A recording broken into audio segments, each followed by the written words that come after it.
সালামু আলাইকুম সকলকে সুস্বাগতম হালকেনস্টাইনের নতুন একটা ভিডিওতে। তোমরা মোটামুটি এখন রাজশাহী ইউনিভার্সিটি বা অন্যান্য বিশ্ববিদ্যালয়গুলোতে প্রিপারেশন নেওয়া শুরু করে ফেলছো।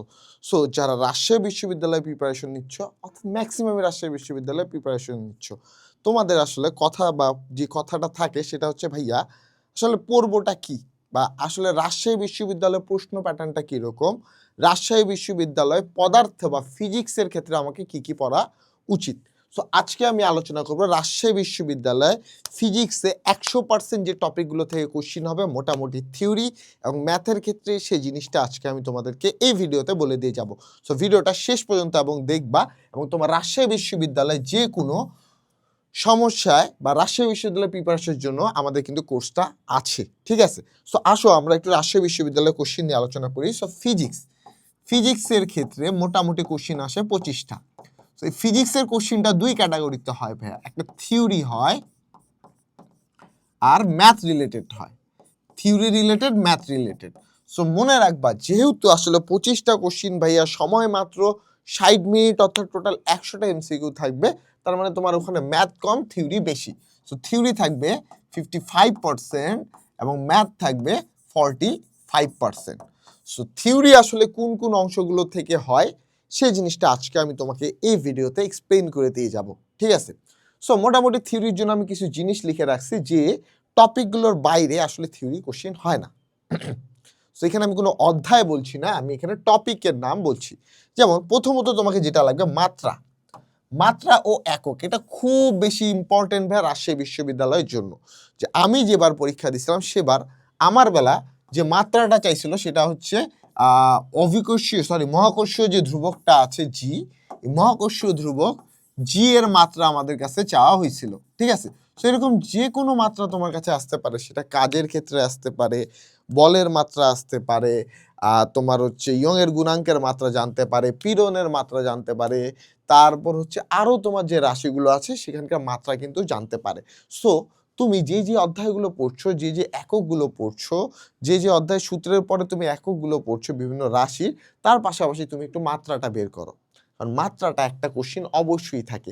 এবং মোস্ট কমন কোশ্চিন এই জি এর মাত্রাই চাইতে পারে, কাজের মাত্রা চাইতে পারে, ক্ষমতার মাত্রা চাইতে পারে ভাইয়া, ইয়ং এর গুণাঙ্কের মাত্রা চাইতে পারে, তারপর হচ্ছে তোমার পীড়নের মাত্রা জানতে চাইতে পারে, চাপের মাত্রা জানতে চাইতে পারে। সো ঘুরে ফিরে এই জিনিসগুলোই আসলে চায়।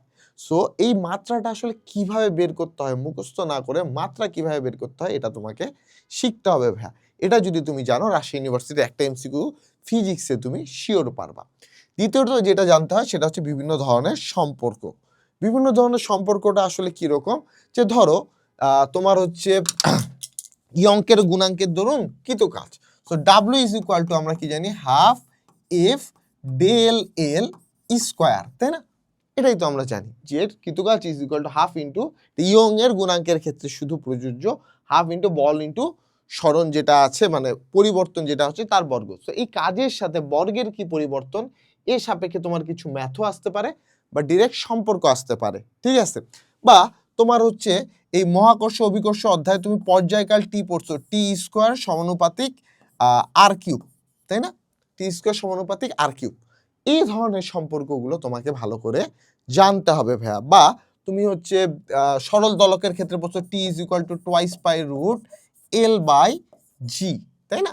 যে সরল দলকের ক্ষেত্রে পর্যায়কাল অভিকর্ষ ত্বরণের বর্গমূলের ব্যস্তানুপাতিক বা কার্যকর দৈর্ঘ্যের বর্গমূলের সমানুপাতিক। সো এই যে টাইপের সম্পর্কগুলো আছে সম্পর্কগুলো তোমাকে ভালো করে জানতে হবে ভাইয়া। ইয়ংয়ের গুণাঙ্কের সাথে দৈর্ঘ্যের পরিবর্তনের কি সম্পর্ক, ইয়ংয়ের গুণাঙ্কের সাথে তোমার বলের কি সম্পর্ক, এই যে তোমার সম্পর্কগুলো আছে এগুলো ভালো করে জানতে হবে। সো বিভিন্ন ধরনের সম্পর্ক এখান থেকে অবশ্যই তুমি একটা কোশ্চেন পাবাই। 100% টপিক যেগুলো থিওরি, 100% পাশাপাশি এই থিওরিগুলো থেকে ম্যাথ হয়ে থাকে, ঠিক আছে। ওকে, নেক্সট যেটা কোশ্চেন বর্তনী, তুমি বর্তনী একটা পাবা, সেটা সমান্তরালে যুক্ত আছে বা তোমার হচ্ছে শ্রেণীতে যুক্ত আছে। যে কোনো একটা রোধের ক্ষেত্রে তোমাকে কারেন্ট বের করতে বলতে পারে বা যে কোনো একটা সহজ কিছু যেটা বের করতে বলবে তোমাকে, ঠিক আছে। তো এই কারেন্ট বের করতে বলতে পারে, এই ধরনের জাস্ট ম্যাথগুলো তুমি ছোট ছোট সমান্তরাল শ্রেণীতে সংযুক্ত আছে এই টাইপের ম্যাথগুলো তোমাকে সলভ করে আসতে হবে। এবং আমি যে তিনটা জিনিসের কথা এখন পর্যন্ত বলছি এই তিনটা কিন্তু আমি নিজেও আমার রাজশাহী ইউনিভার্সিটি ভর্তি পরীক্ষায় পাইছি ভাইয়া, ঠিক আছে।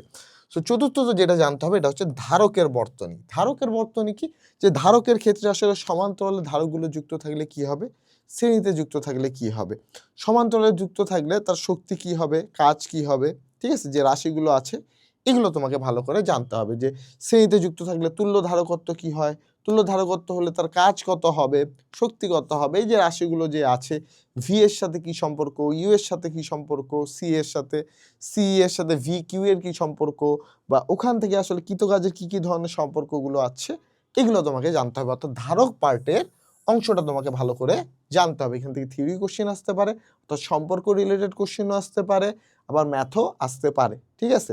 যে শ্রেণীতে কতগুলো ধারক দিয়ে দিল, তুল্য ধারকত্ব বের করতে বলা হইলো। তো তুমি তো জানোই যে ধারকের ক্ষেত্রে তোমার হচ্ছে রোধের ঠিক বিপরীত, রোধের শ্রেণীতে থাকলে যে ধর্ম ঘটে, ধারকের ক্ষেত্রে সমান্তরালে রোধগুলো থাকলে সেই ধর্মটা তারা প্রকাশ করে। সো এই জিনিসটা তোমাকে ভালো করে জানতে হবে। ম্যাথ যে অংশটা থেকে পাবা সেটা হচ্ছে ইয়ংয়ের গুণাঙ্ক।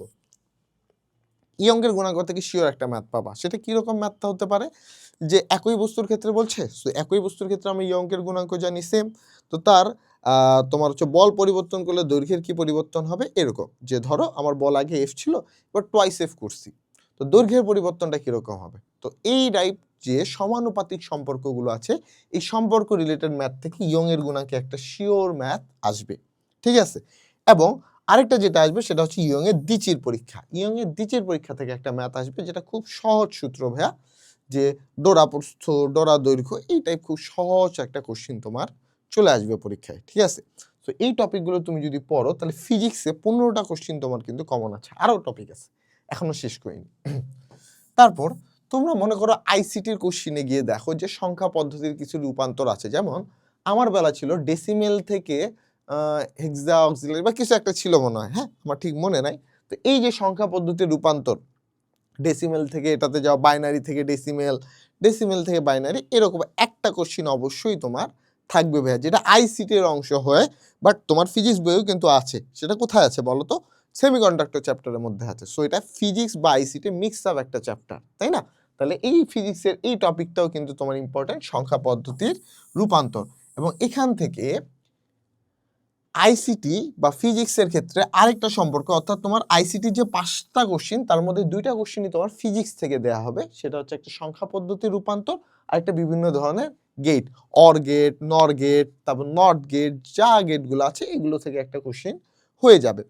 তারপর তোমার আসবে ডিরেক্ট সূত্র, তোমাকে বলবে যে নিচের কোন সূত্রটি সঠিক।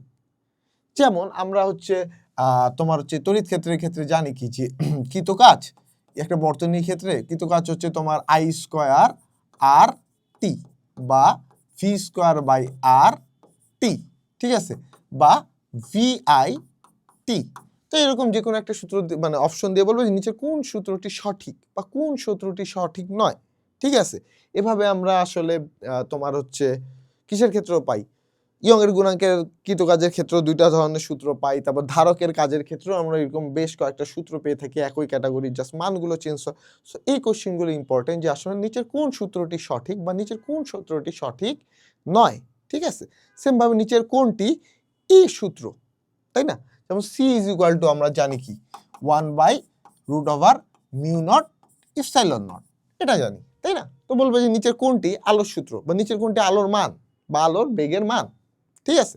তো এই টাইপ কোশ্চেনগুলো তোমার জন্য বেশ ইম্পর্টেন্ট ভাইয়া। তো বিভিন্ন সূত্রের সমীকরণগুলো তোমাকে ভালো করে আয়ত্ত করতে হবে, এবং অর্থাৎ এই সমীকরণ থেকে 100% কোশ্চেন তুমি পাবাই, এই মাত্রা একক থেকে তুমি 100% কোশ্চেন পাচ্ছ, এই বিভিন্ন সম্পর্ক থেকেও 100% কোশ্চেন একটা আসবে, বর্তনী থেকে আসবে। মানে এখানে যে টপিকগুলো রাখছি এই 2টা টপিক বাদে বাকি টপিক থেকে 100% কোশ্চেন তুমি কমন পাবা কিন্তু। তারপরে যে টপিকটা সেটা হচ্ছে লেখচিত্র। লেখচিত্র ভাইয়া এটার পাশে তুমি কয়েকশোটা স্টার দিয়ে দাও, যে লেখচিত্র আসবেই। যেমন আমার বেলা আসছিল কি, যে একটা বস্তুকে, ঠিক আছে, পৃথিবী পৃষ্ঠ থেকে কেন্দ্রের দিকে নিয়ে যাওয়া হচ্ছে, অভিকর্ষ ত্বরণের গ্রাফ আসলে কোনটা হবে, এরকম তোমার আর কিসের কিসের গ্রাফ আছে, তোমার হচ্ছে ভূপৃষ্ঠ থেকে এই উচ্চতায় আমরা নিয়ে যাচ্ছি, সেক্ষেত্রে গ্রাফ কি হবে, তাই না। আচ্ছা, তারপর কেন্দ্র থেকে পৃথিবী পৃষ্ঠে নিয়ে আসছি, সেক্ষেত্রে গ্রাফ কি হবে, এমন আছে। তারপর আর কি গ্রাফ আছে, তোমার পিভি এর গ্রাফ আছে, P1/V এর গ্রাফ আছে, ভিটি এর গ্রাফ আছে, রো পি এর গ্রাফ আছে, এরকম অসংখ্য গ্রাফ তোমার বইয়ে আছে, তাই না? তো এই গ্রাফগুলো সম্পর্কে তোমাকে ভালো করে জানতে হবে। এই গ্রাফ থেকে একটা অবশ্যই কোশ্চেন আসবে, এবং গ্রাফ মুখস্থ না, গ্রাফ নির্ণয়ের পদ্ধতি আছে, এই পদ্ধতিগুলো তোমাকে কিন্তু জানতে হবে। এবং সবার লাস্টলি যেটা আসে সংখ্যাগত মান, অর্থাৎ কনস্ট্যান্ট তোমাকে বের করতে বলা হয়ে থাকে। সেই কনস্ট্যান্টগুলো কি হতে পারে? জি এর মান বলতে পারে, এত ইজি কোশ্চেনই হয়। যেটা তোমরা পারবা না সেটা হচ্ছে বোলসম্যান ধ্রুবকের মান তোমাকে বের করতে বলতে পারে। তো এই বোলসম্যান ধ্রুবকের মানটা তোমাকে ভালো করে জানতে হবে।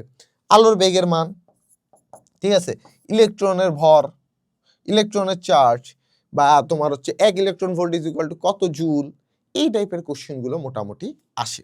তো রাজশাহী ইউনিভার্সিটিতে তুমি থিওরি জন্য, অর্থাৎ থিওরির জন্য যে অধ্যায়গুলো ইম্পর্টেন্ট, 100% যে টপিকগুলো থেকে তুমি কোশ্চিন পাবা, এই টপিকগুলো সম্পর্কে আমি এখানে বলে গেলাম ভাইয়া, এবং আমাদের এই ক্লাসে এই টপিক ওয়াইজই কিন্তু সব প্রশ্নগুলো সলভ করা আছে। সো যাদের প্রয়োজন অবশ্যই এনরোল করে ফেলবা। তোমার যদি মনে হয় যে না, এই কোর্সটা আমার প্রয়োজন নাই, তাহলে তুমি নিজের মতো করে প্রিপারেশনটা নিয়ে ফেলো। সো সকলেই ভালো থাকো, আল্লাহ হাফেজ।